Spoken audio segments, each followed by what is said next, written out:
Good evening बच्चों। तो आज हम लोग स्टार्ट करने जा रहे हैं एल्कीन। तो लास्ट लेक्चर में हमने एल्केन को कवर किया था। अगर तुमने एल्केन के वीडियो को नहीं देखा है तो तुम यूट्यूब पे सर्च कर सकते हो मानस अनुज्ञान एल्केन और तुम्हें वहाँ पे वीडियो मिल जाएगा। और अदरवाइज तुम डिस्क्रिप्शन बॉक्स में मैं तुम्हें इसका लिंक दे दूंगा या फिर तुम इसके लिस्ट में भी जाके चेक कर सकते हो, तो वहाँ पे तुम्हें इसकी वीडियो मिल जाएगी। ओके, तो जैसा कि मैंने तुम्हें बता रखा है कि हाइड्रोकार्बन को दो पार्ट में डिवाइड किया गया है, that is aliphatic and cyclic. और एलिफेटिक हाइड्रोकार्बन को फर्दर दो पार्ट में डिवाइड किया गया है, that is saturated and unsaturated. तो एल्केन जो है वो सैचुरेटेड है, एल्कीन जो है वो अनसैचुरेटेड है। तो आज हम उसको अनसैचुरेटेड हाइड्रोकार्बन क्यों कहते हैं और उसकी प्रॉपर्टीज क्या है, आज हम उसके बारे में डिस्कस करने जा रहे हैं। ओके बच्चों, तो चलो आज हम लेक्चर स्टार्ट करते हैं।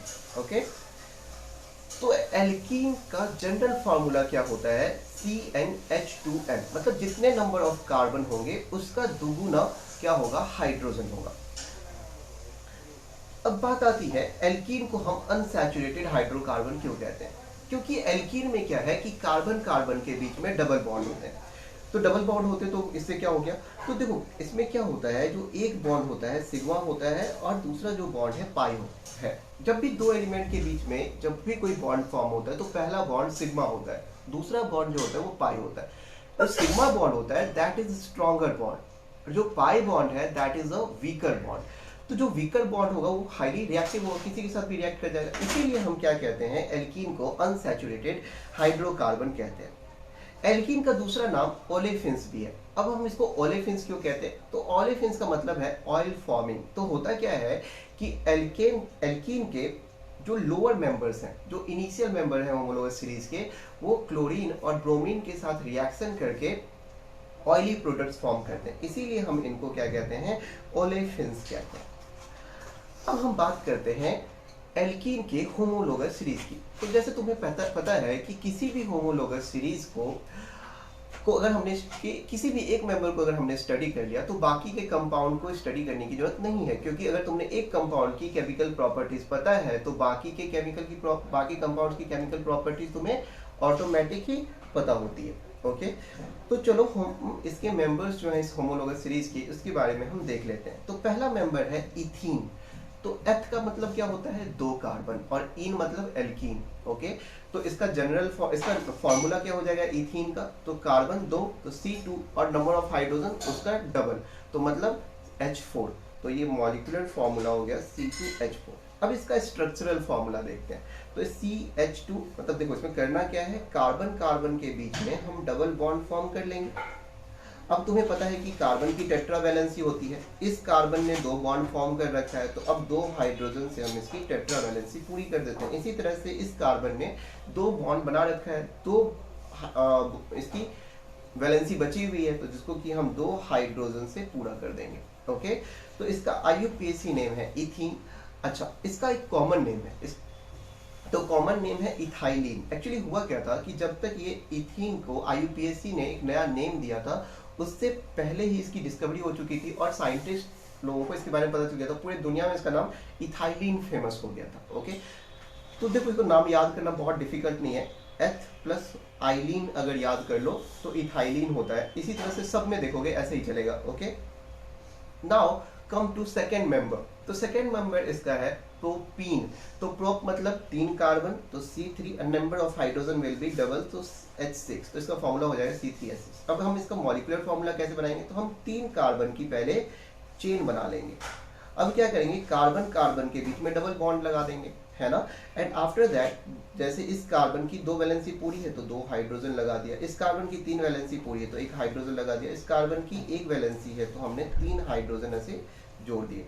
तो इस तरह से ये मेरा प्रोपीन का स्ट्रक्चर ऑलरेडी बना हुआ है, तो मैं इरेज कर देता हूँ। तो इसका IUPAC नेम है प्रोपीन, और कॉमन नेम क्या हो जाएगा, तो प्रोप प्लस आइलीन, तो propylene. Okay, now comes to इस third member that is C4H8। इसका नाम ब्यूटीन है, चार कार्बन है तो ब्यूट प्लस एल्कीन है तो इन, and common name will be butylene. Okay, I hope you are getting my point. Now comes to C5H10 pentene.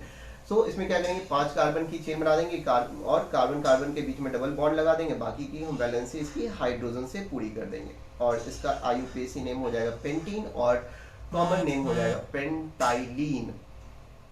Okay, हमने वैसे तो आइसोमेरिज्म को भी पहले कवर कर लिया है, बट चलो फिर से हम इसके अंदर भी, जिस बच्चों ने नहीं देखा है तो अगर किसी को कुछ कंफ्यूजन है तो इस लेक्चर में दूर हो जाएगी। तो देखो, स्ट्रक्चरल आइसोमेरिज्म के हमें दो पार्ट पढ़ने हैं, that is positional isomer and chain isomer. तो पोजिशनल आइसोमर क्या होता है, नाम क्या है, पोजीशन, मतलब इसमें होता क्या है कि डबल बॉन्ड, ट्रिपल बॉन्ड या सब्स्टिट्यूएंट या फिर फंक्शनल ग्रुप की पोजीशन चेंज हो जाती है। मॉलिक्यूलर फॉर्मूला सेम रहेगा, जो तुम्हारा नंबर ऑफ कार्बन चेन है that will be also same, मतलब कार्बन चेन में नंबर ऑफ कार्बन जो होंगे, मेन जो चेन होगा उसमें नंबर ऑफ जो कार्बन होंगे दैट वुड बी सेम होगा। बट होगा क्या कि डबल बॉन्ड की पोजीशन या सब्स्टिट्यूएंट की पोजीशन या फिर फंक्शनल ग्रुप की पोजीशन चेंज हो जाती है। तो नाउ कम्स टू C4H8, इसका पोजिशनल आइसोमर डिस्कस करते हैं। तो देखो ये क्या है, 4 कार्बन की चेन है। Now comes to another structure, ये भी 4 कार्बन की चेन है, दोनों 4 कार्बन की चेन है, लेकिन जो डबल बॉन्ड बना हुआ है वो first carbon and second carbon के बीच में है। जबकि इस वाले केस में देखो, जो डबल बॉन्ड है that is between second carbon and third carbon. तो इसका नाम ब्यूट 1 इन है और इसका नाम ब्यूट 2 इन है, मतलब डबल बॉन्ड का पोजीशन इसमें फर्स्ट कार्बन पे है एंड डबल बॉन्ड का पोजीशन इसमें सेकेंड कार्बन पे।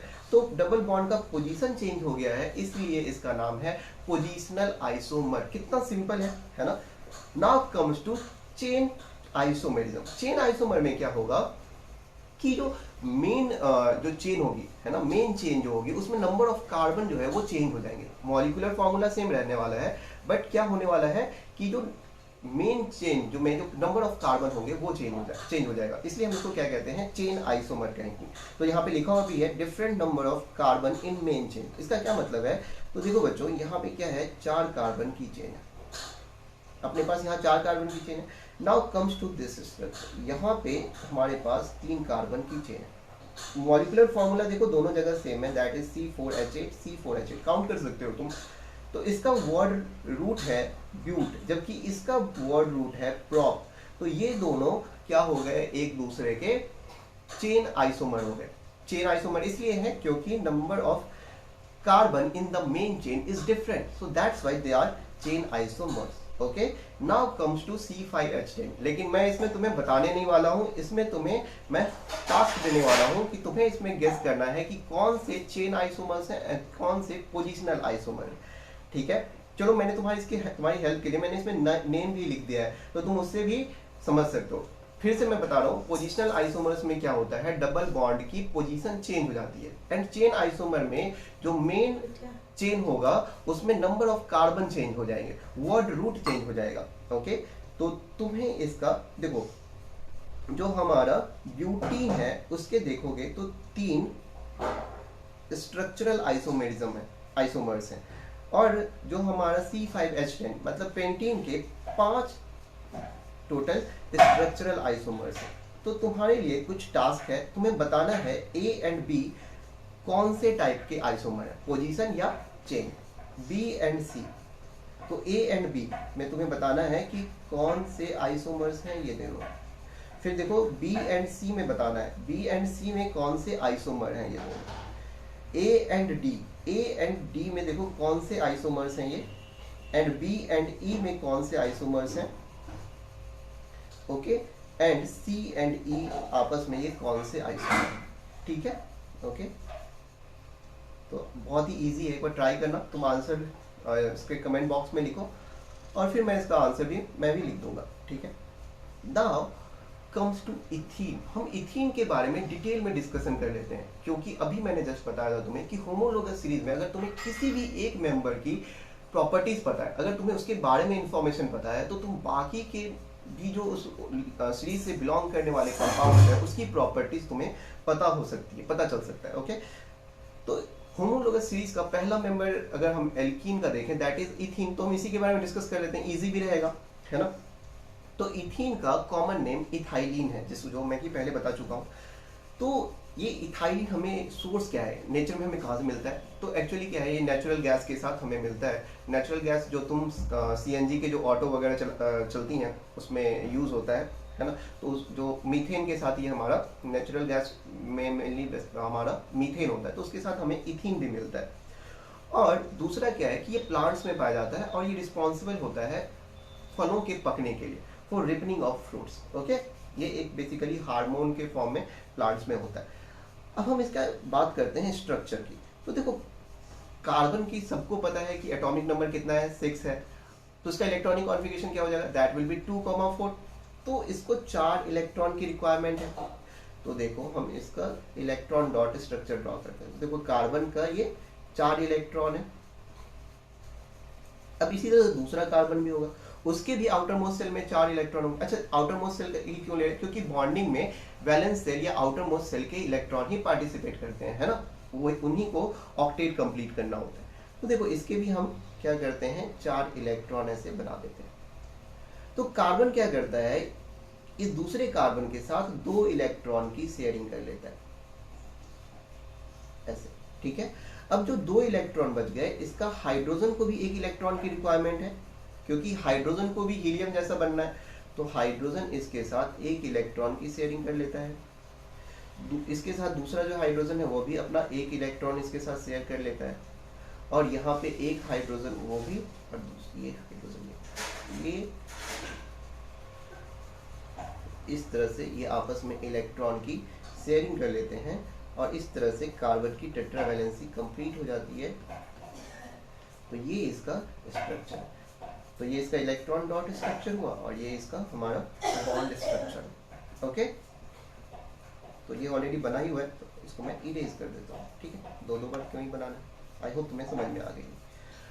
अब हम लैब में इसकी प्रिपरेशन कैसे करते हैं, इथीन की प्रिपरेशन हम लैब में कैसे करते हैं, आज हम उसको डिस्कस कर लेते हैं।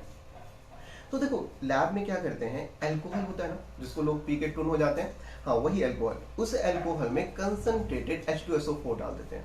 तो उससे क्या होता है, इथीन जनरेट हो जाता है। अच्छा, इससे ऐसा क्यों हुआ कि इथीन जनरेट हो गया, तो अगर तुम याद करो कि H2SO4 एक डिहाइड्रेटिंग एजेंट है। डिहाइड्रेटिंग एजेंट मतलब कि वो क्या करता है, वाटर को खींच करके बाहर निकाल देता है, केमिकली वो वाटर को रिमूव कर देता है, इसीलिए हम इसको क्या कहते हैं, डिहाइड्रेटिंग एजेंट।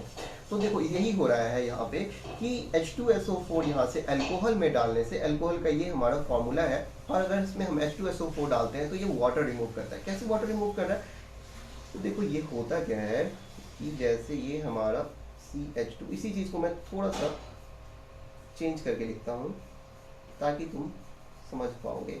जैसे ये OH है, यहाँ से H जुड़ा हुआ है, ये भी CH3CH2OH। अब ये होता क्या है कि ऐसे ये H2SO4 ये ऐसे यहाँ से पानी निकाल देता है। क्या करता है, यहाँ से पानी निकाल देता है, ये अल्कोहल का पानी निकाल देता है, जिससे कि ये हमारा इथीन बन जाता है। और साथ ही तुम देख रहे हो कि वाटर बन रहा है। तो ये एक्चुअली यहाँ पे H2SO4 जो है एक कैटलिस्ट की तरह काम करता है, और ये जो रिएक्शन है वो 170 डिग्री सेंटीग्रेड पे होता है। इसके लिए हमें थोड़ी हीट भी करनी पड़ती है। ओके, तो इससे हमारा इथीन जनरेट होता है। ये देखो उसका कुछ लैब सेटअप कुछ ऐसा होता है। तो ये हमारा यहाँ से हम कंसंट्रेटेड H2SO4 इसमें डाल रहे होते हैं, और इसके अंदर ये इथेनॉल प्रेजेंट है, दोनों रिएक्शन होती है, और साथ ही साथ यहाँ से इथीन जो है वो बाय दिस ट्यूब यहाँ पे आती है। अब इसके साथ साथ क्या होता है, कुछ impurities like carbon dioxide and sulphur dioxide भी आ जाता है। तो देखो carbon dioxide and sulphur dioxide acidic nature के हैं। कैसे एसिडिक नेचर के हैं, क्योंकि कार्बन एंड सल्फर एक नॉन मेटल है और कार्बन डाइऑक्साइड उसका ऑक्साइड है। तो जो नॉन मेटल्स के ऑक्साइड्स होते हैं उनका नेचर कैसा होता है, एसिडिक होता है। अगर हम इसका रिएक्शन किसी बेस के साथ करवा दें तो एसिड बेस रिएक्शन कर लेगा, और इथीन जो है वो ना ही एसिडिक है ना ही बेसिक है, तो वो हमें मिल जाएगा। तो देखो इसी वजह से हम क्या करते हैं, for the purification of ethene, for the removal of carbon dioxide and sulphur dioxide, क्या करते हैं यहाँ पे हम सोडियम या पोटेशियम हाइड्रोक्साइड सॉल्यूशन लेते हैं, जिससे कि हमें pure ethene by downward displacement of water से हम उसको कलेक्ट कर लेते हैं। ओके,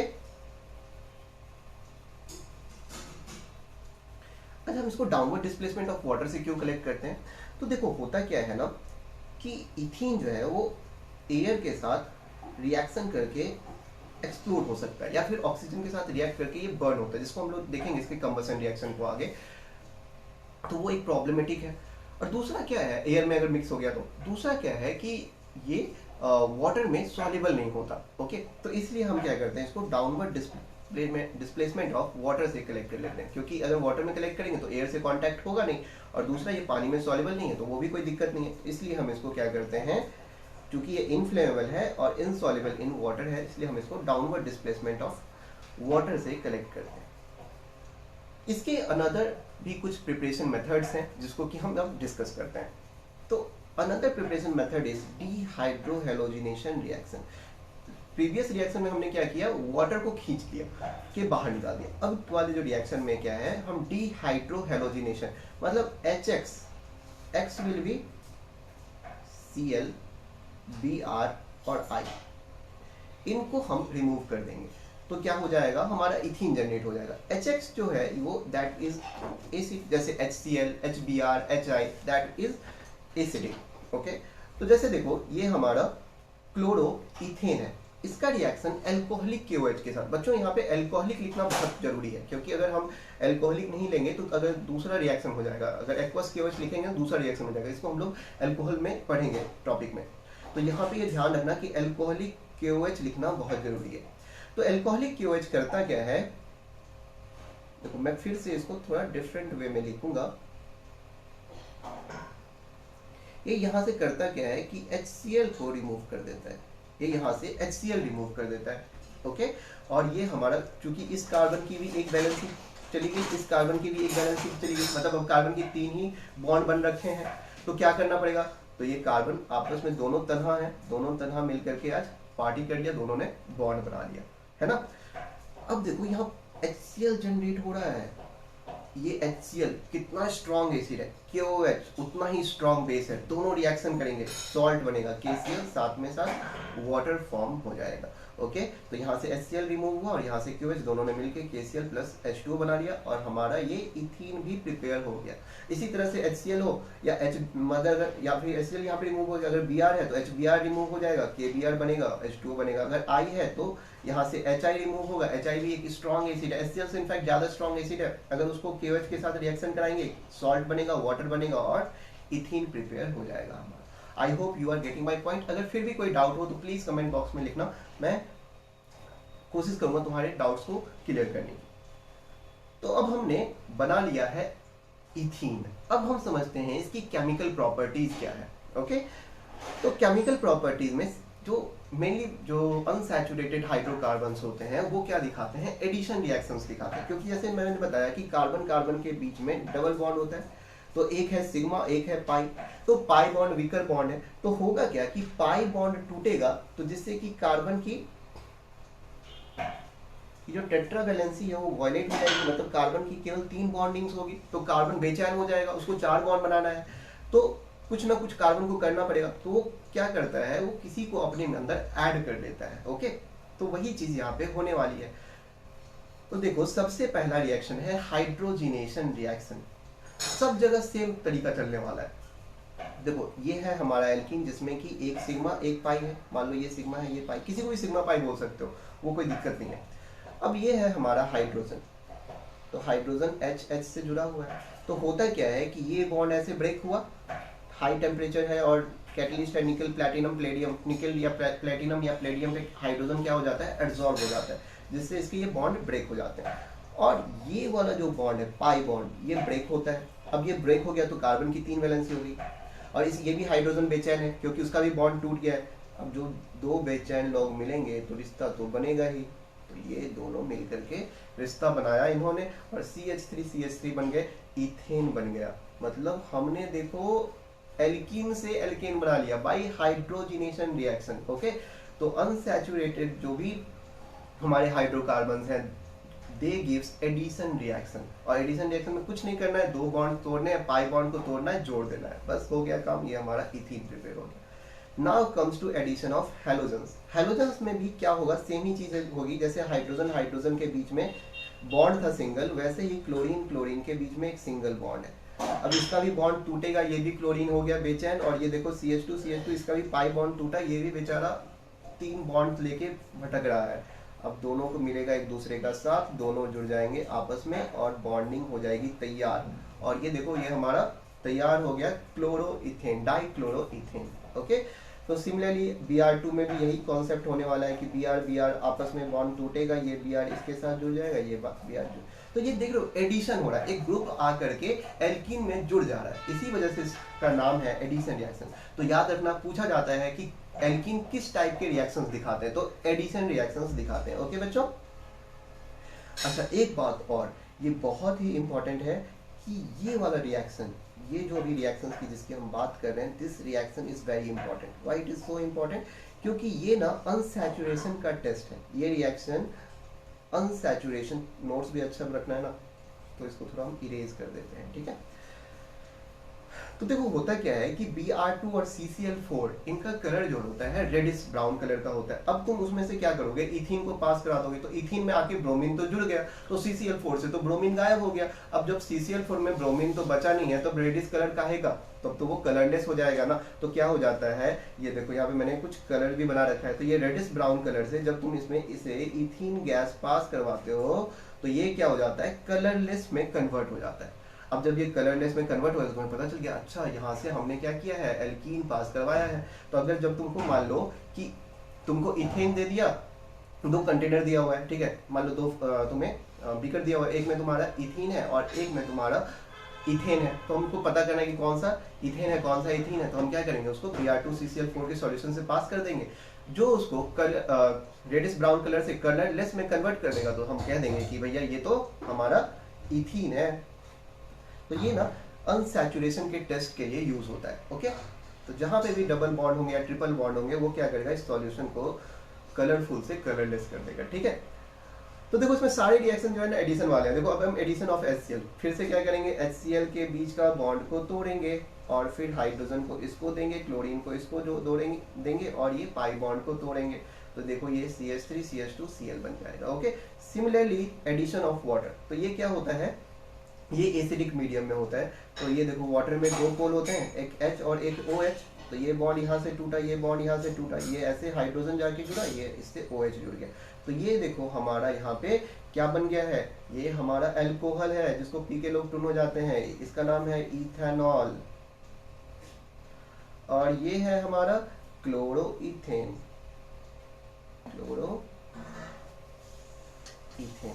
ठीक है। तो सिंपल है, सब में क्या करना है, जो भी तुम्हारे गिवन सबस्ट्रेट हुआ ना, या जो भी रिएक्टेंट्स होंगे उनके आपस के बॉन्ड तोड़ दो और एल्कीन के पाई बॉन्ड्स को तोड़ दो और उसको सीधा उसमें जोड़ दो, ठीक है। तोड़ना और जोड़ना है बस। अब आती है बात कंबशन रिएक्शन की, ये और भी सिंपल है। जब भी कंबशन रिएक्शन दिया हो, कार्बन से कार्बन डाइऑक्साइड बना दो और हाइड्रोजन का बना दो वाटर। तो यहाँ पे हमारा दिया हुआ है C2H4 जिसका ऑक्सीजन के साथ रिएक्शन दिया हुआ है, तो मैं कार्बन से बना दिया कार्बन डाइऑक्साइड, हाइड्रोजन का बना दिया मैंने वाटर। तो यहाँ पे दो कार्बन था इसलिए मैंने इसके आगे दो लगा दिया है, हाइड्रोजन 4 था तो मैंने दो, वाटर में दो हाइड्रोजन ऑलरेडी है तो दो उसमें लगा दिया, जोड़ दिया, तो वो वाटर बन गया। और साथ ही साथ जब भी कोई चीज कंबशन करते हो, हीट उसको जलाते हो, तो क्या होता है, हीट जनरेट होता है। यहाँ पे साथ में ये हीट जनरेट हो रहा है, तो this is exothermic reaction. Okay, अब हम इसकी सारी बातें कर लिया, हम इसका यूजेस भी समझ लेते कि क्या यूज है भाई, हम पढ़ क्यों रहे हैं, हम अपनी लाइफ में हमारे क्यों इंपॉर्टेंट है। तो तुम मार्केट से झोला तो लेके जाते नहीं होगे, तुम भैया बोलते हो सब्जी वाले पॉलीथीन दे दो। तो जो पॉलीथीन है ना, वो किससे बना हुआ है, इथीन से बना हुआ है। होता क्या है कि बहुत सारे इथीन के पाई बॉन्ड टूट जाते हैं। जैसे मान लो कि दो इथीन है हमारा, इसका भी पाई बॉन्ड टूटा, इसका भी पाई बॉन्ड टूटा, तो ये आपस में जुड़ गया। इससे पहले देखो इधर भी इथीन है, तो इसका भी पाई बॉन्ड टूटा, तो ये आपस में क्या होता है, एक लंबी चेन फॉर्म हो जाती है, इसको पॉलीमराइजेशन रिएक्शन कहते हैं। उसको वैसे तुम्हें पढ़ना नहीं है, क्या इसको छोड़ो। तो ये क्या होता है, बहुत सारे मतलब पॉली मतलब बहुत सारे इथीन आपस में जुड़ के पॉलीथीन बनाते हैं। बहुत बड़ा प्रॉब्लम क्रिएट करके रखा हुआ है हमारे लिए पॉलीथीन ने, एनवायरमेंटली अगर देखो तो। दूसरा मैंने लेक्चर की स्टार्टिंग में ही बताया था कि ये रिपनिंग ऑफ फ्रूट्स में यूज होता है। और तीसरा है, जैसे कि अभी मैंने बताया कि थर्ड रिएक्शन यहाँ पे कंबशन रिएक्शन, तो कंबशन रिएक्शन में हीट यूज जनरेट हुआ है। इस हीट को से क्या करते हैं, हम मेटल को पिघला देते हैं और उसको हम या तो मेटल्स को काटने के लिए यूज कर देते हैं या मेटल्स को जोड़ने के लिए। तो ये oxy ethylene flame producing oxy ethylene flame which is used for cutting and welding. ठीक है बच्चों, तो होप सो तुम्हें ये लेक्चर समझ में आया होगा। तो आज की लेक्चर हम यहीं तक रखते हैं और इस लेक्चर में हमने एल्कीन को कंप्लीट कर लिया है। तो आने वाले लेक्चर्स में हम इसी तरह से एल्काइन को पढ़ेंगे, अल्कोहल को पढ़ेंगे और कार्बोक्सिलिक एसिड को पढ़ेंगे। अगर तुम्हें समझ में आया हो तो मुझे ज़रूर कमेंट बॉक्स में बताना, ठीक है। तो मिलते हैं नेक्स्ट क्लास में।